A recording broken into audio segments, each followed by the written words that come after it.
Donc, je m'appelle Église Dufour, je suis la coordinatrice du comité d'organisation. Tout simplement pour vous dire pourquoi est-ce que nous nous sommes battus pour organiser ce colloque. Ça a déjà été rappelé, notamment par M. Cochon, l'administrateur du Collège de France. Je pense que Jean-Michel Blanquer l'a aussi rappelé de manière vibrante. Nous pensons que la culture scientifique est cruciale pour des raisons citoyennes, à l'heure de la post-vérité, où les fake news se multiplient, mais aussi pour des raisons économiques. Je pense que c'est important de le rappeler. Dans une société de la connaissance, un pays tel que la France doit s'appuyer sur les sciences pour son développement économique. Et enfin, parce que nous sommes animés par une cause de justice sociale et que nous pensons que la culture scientifique ne doit pas être limitée à une élite. Une fois que j'ai dit ces choses assez sérieuses, je vais ajouter une touche d'émotion en disant que je pense que si nous sommes réunis ici, c'est aussi par amour de la science. Je vais citer Carl Sagan, un grand vulgarisateur américain, qui disait « It seems to me perverse not to explain science ». Cela me semblerait pervers de ne pas expliquer la science. When you're in love, you want to share it with the rest of the world. Quand vous êtes amoureux, vous avez envie de le partager avec le reste du monde. Donc c'est ici l'occasion pour moi de vous faire une petite confidence. C'est que pour moi, justement, je suis tombée amoureuse de la science dans le laboratoire de la confirme. Attention, j'ai une pratique d'Alain Prochon lui-même, même si je la pratique énormément. Et c'était simplement pour rappeler voilà, qu'on est là parce que aussi on est, Alain en a parlé, ce sentiment qui nous traverse quand on fait des nouvelles découvertes, quand on observe et qu'on parle des mécanismes qui sont à l'œuvre dans la nature, mais aussi les relations sociales, etc. Et donc cette culture scientifique, elle est vraiment cruciale. Je pense qu'il est important de dire qu'ici, on va pas seulement parler de culture scientifique au sens large, on a choisi de s'attacher à un aspect bien particulier. Alors le groupe de travail que nous sommes, allons aussi nous attaquer plus tard aux médias, à l'éducation et à d'autres acteurs.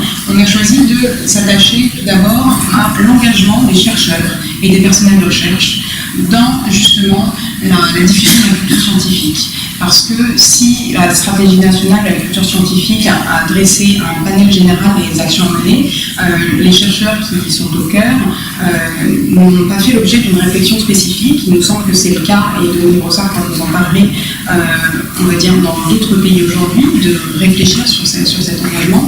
En France, ça manquait encore, malgré évidemment toutes les initiatives qui existent déjà. Je voudrais donc commencer par remercier les membres du comité scientifique qui ont accepté de soutenir cette initiative dès le départ. Ici par André Cravetti, Dominique Brossard, Dominique Gillot, Antoine Petit, Alain Cochon et Cédric Villani, qui s'expriment tous aujourd'hui et qui donnent de leur temps parce qu'ils considèrent également qu'il s'agit d'une cause extrêmement importante. Je vais brièvement aussi mentionner que cet événement ne pourrait pas se dérouler sans le soutien de la Fondation pour la recherche médicale, le CFLSER, le ministère de l'Enseignement supérieur de la recherche et de l'innovation et pour la science, et évidemment rappeler que c'est bien le Collège de France qui nous accueille et qui nous fait cet honneur et cette amitié.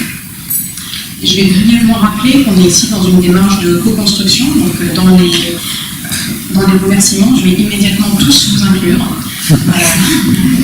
tous, très clairement, parce qu'on n'est pas ici dans le colloque simplement pour venir écouter des conférences, vous êtes venus pour travailler, et ce colloque c'est vraiment un point déjà d'aboutissement d'un long travail, puisqu'il s'est basé d'abord sur des entretiens pour faire cette première liste de propositions sur laquelle vous allez travailler.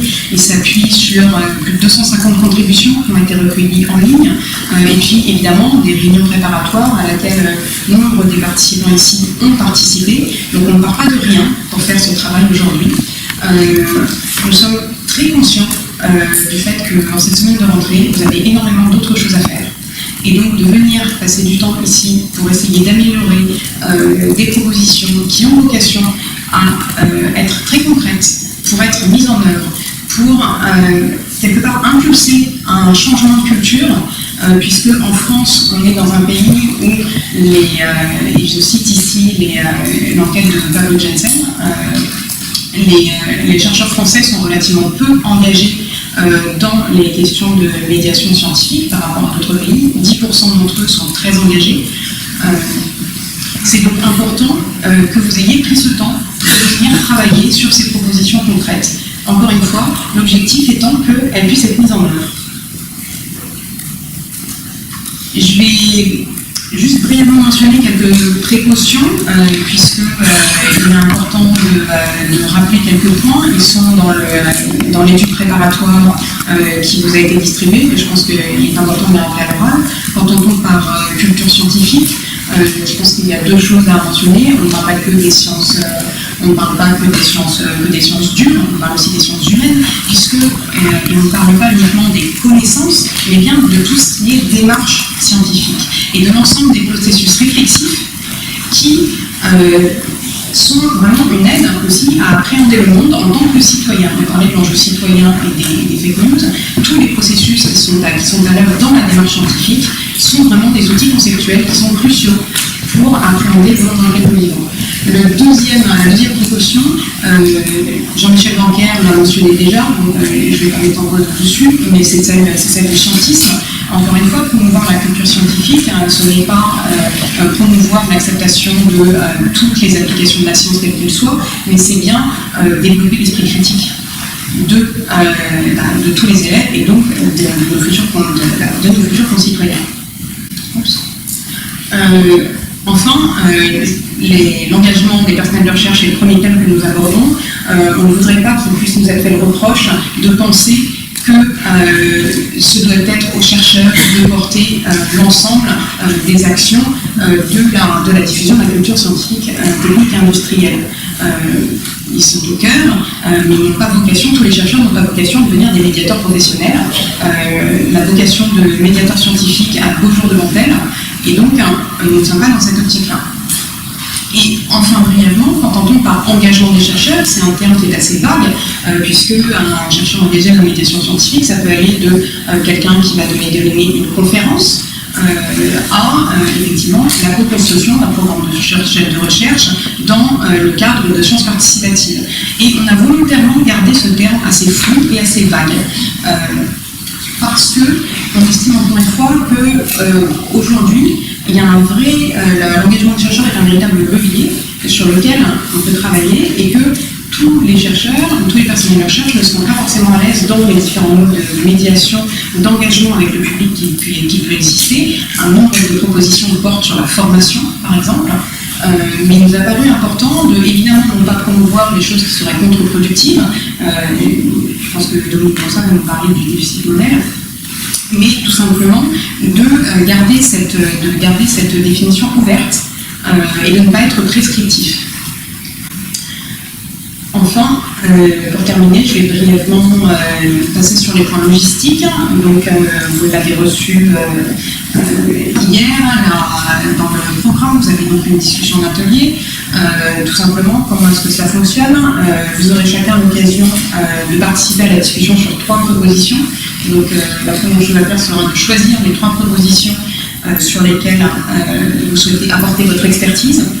Elles sont listées ici, elles sont listées dans les documents qui vous ont été proposés et elles sont évidemment organisées par axes. Ces propositions font corps ensemble. Axe 1, sensibiliser les chercheurs. Axe 2, mettre en action les chercheurs. Axe 3, outiller et former les chercheurs. Et axe 4, faciliter le changement institutionnel. Donc choisissez les propositions qui vous intéressent le plus. Identifiez la localisation et le moment, puisque chaque groupe de discussion durera une demi-heure et vous avez le droit, vous êtes encouragé à changer de proposition et à changer même d'axe, puisque les salles sont organisées par axe de travail, mais vous pouvez aussi rester assis. C'est la liberté que vous avez.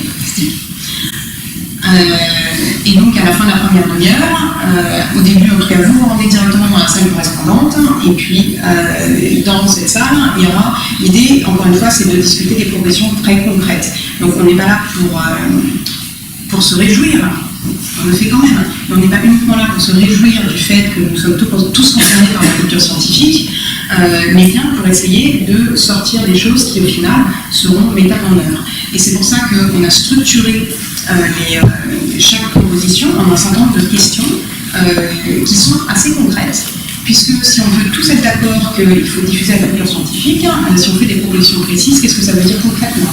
Et donc, il y aura cette liste de questions auxquelles il faudra répondre. Encore une fois, on ne part pas de rien, donc il y a déjà une base qui existe, et l'idée, ça sera de débattre sur justement ce qui existe déjà.